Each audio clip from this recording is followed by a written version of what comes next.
Now this is how you get the VIP penthouse key for RPGs. Trent Reznor said it best. I was at the party.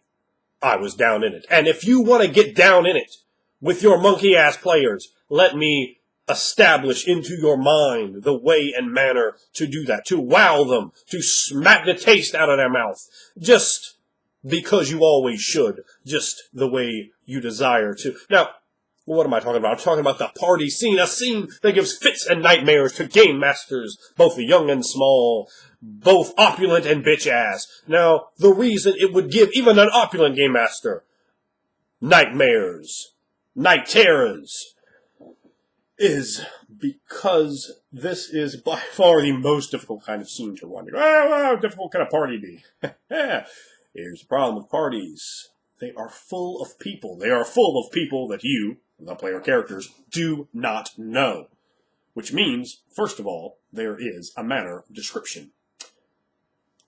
There is also the manner of the game master being able to flip, flop, and fly. You understand, baby?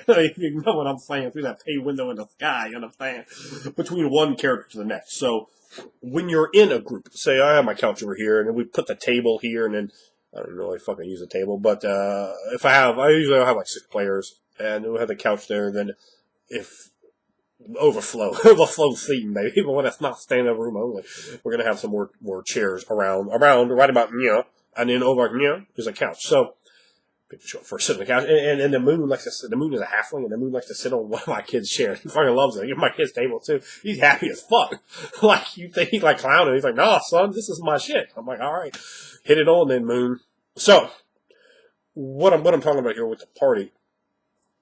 Now this can be applied all over the place to so many different games. Vampire the Masquerade has the party. They call it Elysium. Werewolf the Apocalypse has the party. They call it the Moot. Mage the Ascension can have a fucking party every night because you have magic. And when you have magic, you have mad bitches. Believe it. You are going to be down with all the power of magic to use the world in each and every way, each and every shade, each and every kind of fashion that you desire to get all that you can out of life. Party every night. Bring in those new chantry members. Bring in people from other chantries. Bring in all sorts of bizarre supernatural creatures so we may exercise our decadence. Okay. Maybe that sounds a little cold ecstasy, but then again, I think a lot of mages and a little bit more of that than they're going to let on. So, you have all of that. You're going to have that across all sorts of different games. You can have Dungeons and Dragons, Pathfinder, Warhammer, Savage Worlds, the party scene across any sort of fantasy game. Abundant. Whether it is a conclave for religious matters, a meeting of top officials. That's right, the party does not need to be elegant, diplomatic. It does not need to be fun. It can be any situation, any setting. I'm using the word most generically. It could be a trial in hell. It could be a strange courtyard of bizarre entities, odd, shifty monsters, a meeting in the back alleys of Zental Keep. A party can be anywhere where you're bringing large numbers of NPCs in there, and there's not that direct amount of hostility. There's not, I roll initiative right around the corner. Although, if you play with Valorian, he might be pulling some initiative. You might grab a Priest of Bane and run him across a dessert table. And you should. And you will be rewarded for that. And and the reward you receive may well be being hunted and stalked mercilessly. All the same rewards abound nonetheless. So, the deal with a party scene is you're going to have perhaps NPCs that the party knows, that the characters know. Those NPCs can be a springboard off the introductions. It's social networking in a role-playing game. I know some people are not comfortable with social networking. Well, it's a role-playing game. Your character better damn well be, because it's going to be it's going to be a great scene. And you go, and you go from one player to the next, and you make sure that you make the eye contact with them. And here's the one big problem you're going to have.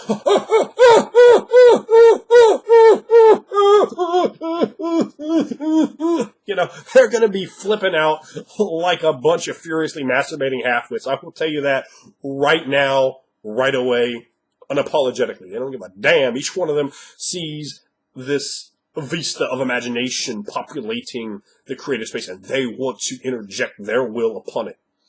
So here's what I do.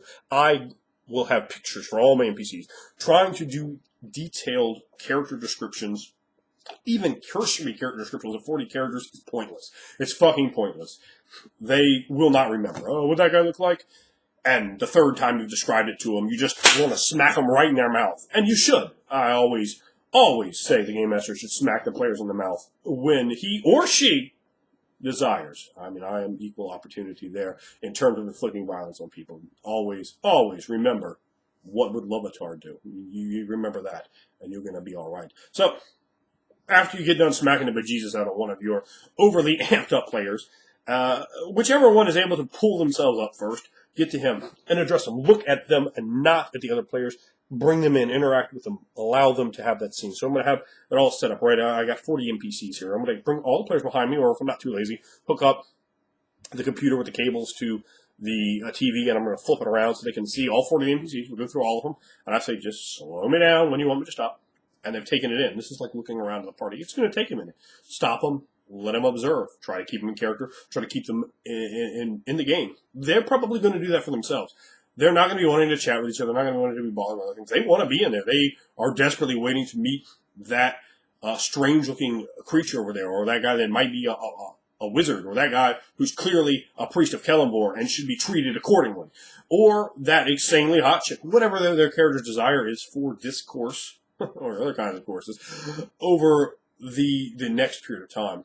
It's going to be very important. Now, I'm going to have names for all these people. I'm going to have those ingredients that I talk about so much already prepared so we can have that big bang, that combustion, that explosion of elements that is so necessary for the creative escape of the mind. You want to really run sandbox. You really want to just throw it out there to the wind. Throw 40 NPCs in a room with your party and let them choose who to interact with, how to involve themselves. Now, also, you are going to have NPCs, depending on what they do, maybe not necessarily, it's a go, depending on who they do, who they talk to. Other NPCs, their motivations need to be contemplated and considered as well. Jealousies, interest, oh, he's talking to him, there might be a scandal afoot. I need to get information on this. I have my own interests. So you're thinking about a lot of things. You're running 40 NPCs in your brain, trying to flip-flop, and you can just sit there when no one's actively looking at your picture. Just, she's thinking this, he's thinking this, he's thinking this. And you're engaged, you're invested in this whole party atmosphere because, when you have intrigue afoot and you have all these power players, and that's what I'm talking about. I'm talking about a grouping of power players. When you have something like the delicate tapestries of an Elysium working together, and you're trying to get across all these different vampires in the city. How are they looking to use and manipulate each other? How are they casting their webs? What threads have you just broken just by walking over there? What new threads have you ensnared or entangled yourself in? So you go through each of the players, and another really important thing. Now, what I like to do is have the picture right up there on the big screen. So I'll flip to him or her that is chosen by the player, and we're going to look at that character while we're there. So he can just sit there and kind of look at me, and they sort of look at the screen and be able to really examine, be able to take in and say, okay, there's a Kopesh, and you have a light brown-haired female elf with stunning green eyes. She has the symbol of an owl around her neck. It's all right there, boom, in the picture. I don't have to remind him of any of this. It works wonderful to my advantage. I can concentrate on all these elements that I have. I can concentrate on these different personalities, and she's talking to them. Now, this is really, really important, too. You can't just do the same voice, I'm going to talk like this, and then I go to the next character, I'm talking like this, and then I go to the next character, and you will confuse the fuck out of your players. They're just not, they're not going to be able to distinguish and differentiate between them if you're just deadpan explaining. Now, I know not everyone can do voices. I'm not the best at them. My wife is absolutely amazing at them, so I'm comparing myself to her. I know I have room for improvement. However, I certainly can do them. Not everyone can. However, everyone can change the level they're talking at. Or you can talk like this. You can change, push the shoulders up or just droop them down. You can climb up the head and, push yourself back and just look up and affect with your face.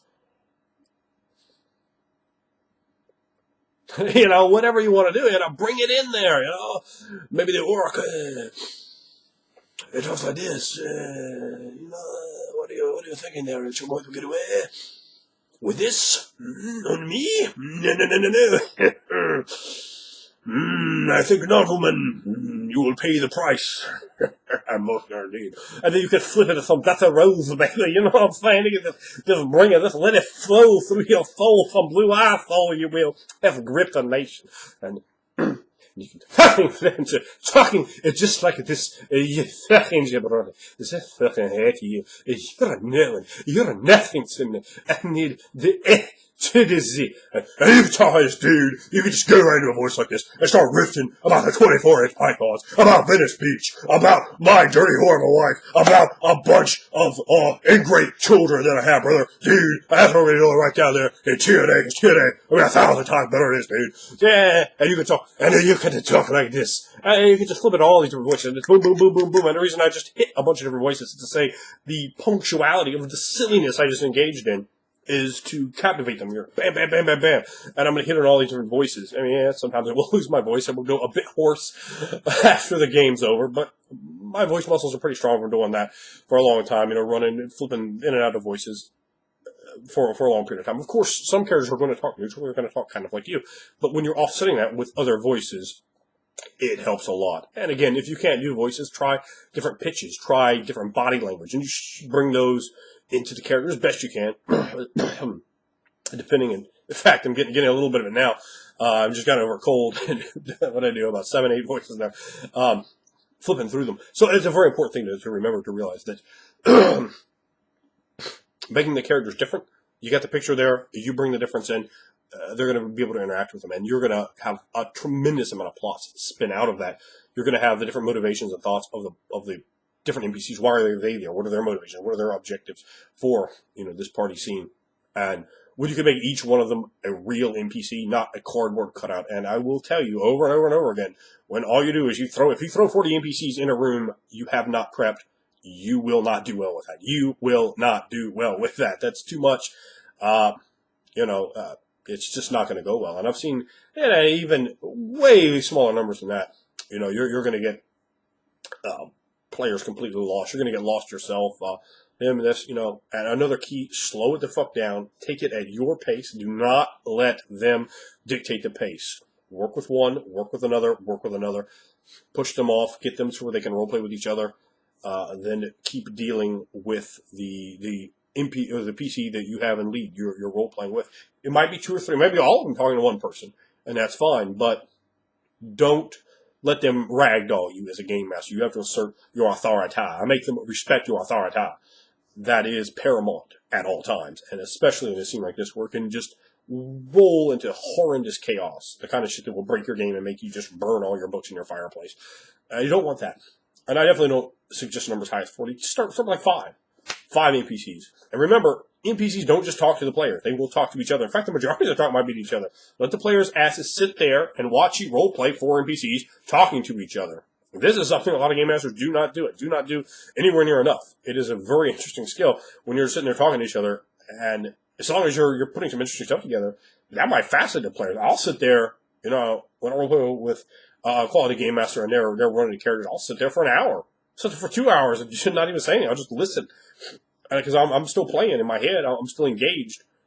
That can still be very, very entertaining, very interesting.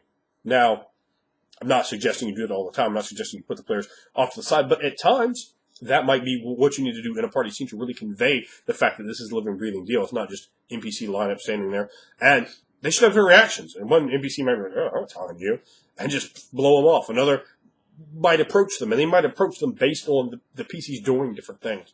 They might see one clowning another one, and just vicious. And they might step up and clown too, or they might step up and try to play the hero, so it could go all sorts of different ways. Now, I'm going to tell you a real quick story, because I'm at like 14 and a half. I was running a scene prepped 40 NPCs with all the ingredients. Now, I had a 41st NPC not really prepared. It was a secondary picture that was on one of the pictures I was using. Hot, red-haired elf chick was the character. Priestess of Sunni. This is Forgotten Realms. Boom! I'm ready to roll with her. All these characters. On her picture happens to be a human with black hair, little like Van Dyke. He looks like a swashbuckler. I have classes for him. I have an alignment. I have levels. I have hit points. I have his name. I have where he's from. I do not have motivations for him outside of some very small ones, very flimsy ones. He was not up to the standard that I like to have for characters. He was, out of the 41 characters, the 41st most developed character. Now, there was way more development on him than the majority of the game I was going to put on even a highly developed character. Like I said, I maybe even had a skill point or two in there for him to understand what he could do. I knew he was the captain of a ship. I knew he was a pirate from the southern part of in the trade embargo with the Sotholis Empire. I have information on this guy, but I did not have him develop to the level of the other NPCs. So, guess which one of my 41 NPCs the players want to interact with? The one I did not have well prepared. I have so many great, incredibly prepared NPCs sitting there. They want to interact with that one. So, alright. So, I'll show them the picture, and they're looking at him. And I think it was Nos. It might have been me, it might have been one of the other person, but I think it was Nos. Nos Peace, Nos Space, Nuggyless. He says, it looks like Keanu Reeves. So right there, boom, I grab it. Okay, so I got my point. I got the voice. So I'm going to do the best Keanu Reeves I can, and I'm just getting over being sick here, so I'll give you a little bit. So, and I figure, okay, wait, he's down here in the Sotholis Empire. He's a pirate. So I give him a ship, which I didn't have that prepared. I didn't have the name of the ship he was on, which I should. And his ship actually been prepared, but I didn't have that level. So I have him. I have he's with an elf. So I'm looking at the picture while I'm getting the voice ready. I'm like, boom, boom, boom, human apologist. When you see this in Forgotten Realms, and I guarantee you. You will meet this guy. Just ridiculous. I made the guy so farcical. He almost couldn't be believed. But that level of person does exist in the real world. They do. And I just ran with it. I just kept pushing it. Made him a human apologist. All the atrocities the humans have committed upon dwarves, upon elves, upon everyone. Oh, humans are horrible. That's why I help the giants, because humans have done wrong to them. Taken all the land. Everybody took everyone's job. And humans are bad. I said, man, a human apologist. It comes right to me. So improving is great. And adding more improv. I like to use my improv energy on the boom. How does the boom come together? What elements we take out of there? I like to have all my other stuff, all my ingredients prepared. These ingredients, only kind of prepared. So, I run with the character, and I start doing, once one of them, throws something to me, here's another thing, man, don't push against your players. Don't run against your players. They throw the stream, go with it. Whenever you can, just go with it. If they're already on board, it's going to be a much easier sale. So, the character, I go, well, Proctor, I understand. I'm doing this horribly. Well, Proctor, I understand your points. That makes a lot of sense to me. I agree with you, and I respect you, my brother dwarf. I am sorry for all that my brethren have put upon you. That is most unacceptable. That is most unacceptable. I will do all I can to help you. And then, the human PCs were trying to give them, and he would just diss their style like they was bitch ass. It didn't matter what they had. Because he was the one character, I was like, nope, not going to put your charisma over, not going to put your diplomacy over, go talk to someone else, you want that. They don't give a damn about you if you're a human. You're scum to this guy. He does not care. He is sickened by his own people. And I'm, as I'm talking, just writing up a backstory in my head as to why, he's this broken, shattered sort of person. And, became a very interesting character. And the people who had to be playing humans were like, oh, no, not this guy. I one guy's playing an Asimar, but that's like a fucking human anyway. So you're like, oh, he's like a 20 charisma, just pushing him off like he don't mean nothing. Talking to the dwarf like a 9 charisma, like he's just a joint. Like he everything he says has to be done. And then we had a half elf, so he would kind of halfway listen to her, oh. And then if she says something that really was kind of dumb, or he was she would try to con him or get over on him, he'd be like, that must be the human coming out of you. I do not really agree with what you're saying. You should go down and meditate upon that. Perhaps, and he would refer to one of the doors, Proctor, perhaps you could instruct him on how to better go about this situation. So, That's basically my time right here. And we're talking about parties, how to do them, how to plan them. And when you plan the party, you bring home the fun.